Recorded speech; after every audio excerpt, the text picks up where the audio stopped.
31ની રાત્રે મોજ મસ્તી અને જશ્નમાં ડૂબેલા યુવાધનને સુરત પોલીસે આ વખતે મોટી ચેતવણી આપી છે.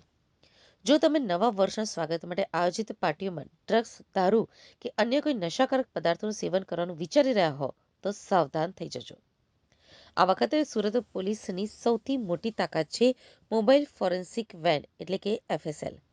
સામાન્ય રીતે કોઈપણ કેસમાં બ્લડ કે યુરિન સેમ્પલ રિપોર્ટ આવતા દિવસો લાગતા હોય છે, પરંતુ આ વખતે ગાંધીનગર FSLની સ્પેશિયલ વેન સુરત આવી પહોંચી છે. સુરત પાસે અત્યારે આવી 2 અત્યાધુનિક મોબાઈલ વેન છે. આ વેનની ખાસિયત એ છે કે તે એક ચાલતી ફરતી લેબોરેટરી છે.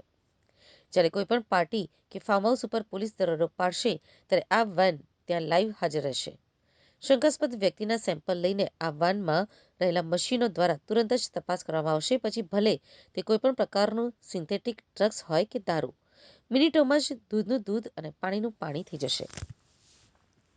સુરત પોલીસ પાસે આ વખતે માત્ર મોબાઈલ વેન જ નહીં પણ લેટેસ્ટ એન્ટી નાર્કોટિક્સ કીટ પણ ઉપલબ્ધ છે. સુરત સ્પેશિયલ ઓપરેશન ગ્રુપ અને ક્રાઇમ બ્રાન્ચ આ કીટ સાથે સજ્જ છે. આ 2 કીટ એટલી પાવરફુલ છે કે કોઈપણ વ્યક્તિ ડ્રગ્સનું સેવન કર્યું હોય તો તેના સેમ્પલ લીધાના માત્ર 5 જ મિનિટમાં તેનું રિઝલ્ટ આપી દે છે.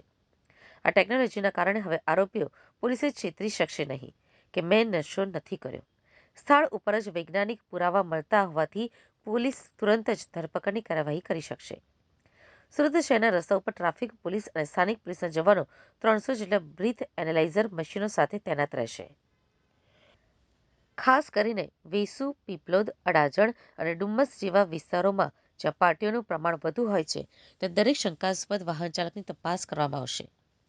આ ઉપરાંત સુરતની આસપાસના ફાર્મ હાઉસો અને ખાનગી આયોજનો ઉપર નજર રાખવા માટે હાઈ રિઝોલ્યુશન ડ્રોન કેમેરાનો ઉપયોગ કરવામાં આવશે.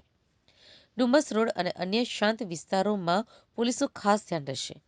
ડ્રોન દ્વારા ઉપરથી જોવામાં આવશે કે કયા ફાર્મ હાઉસમાં શંકાસ્પદ પ્રવૃત્તિ થઈ રહી છે અને માહિતી મળતા જ મોબાઈલ FSL વેન સાથે પોલીસ કાફલો ત્યાં ત્રાટકશે. સુરત સ્પેશિયલ ઓપરેશન ગ્રુપના ડીસીપી રાજદીપસિંહે આ અંગે કડક શબ્દોમાં જણાવ્યું હતું કે અમારી તૈયારીઓ પૂર્ણ છે. અમારી પાસે anti narcotic kit, breath analyser અને FSLની 2 મોબાઈલ વેન છે. અમે કોઈને હેરાન કરવા નથી માંગતા, પણ કાયદાનું ઉલ્લંઘન કરનારને છોડવામાં પણ નહીં આવે.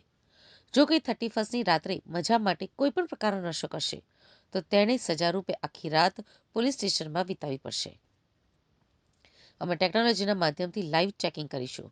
પોલીસે સ્પષ્ટ કર્યું છે કે માત્ર નશો કરનાર જ નહીં, પણ જે આયોજકો આવી પ્રવૃત્તિને પ્રોત્સાહન આપશે અથવા તો નશાની પાર્ટીનું આયોજન કરશે તેમની સામે પણ કડક ગુનો નોંધવામાં આવશે. સુરતના આઉટસ્કર્ટ વિસ્તારોમાં આવેલા ફાર્મ હાઉસના માલિકોને પણ સૂચના આપી દેવામાં આવી છે કે તેઓ પોતાની મિલકતનો ઉપયોગ ગેરકાયદે પ્રવૃત્તિ માટે ન થવા દે.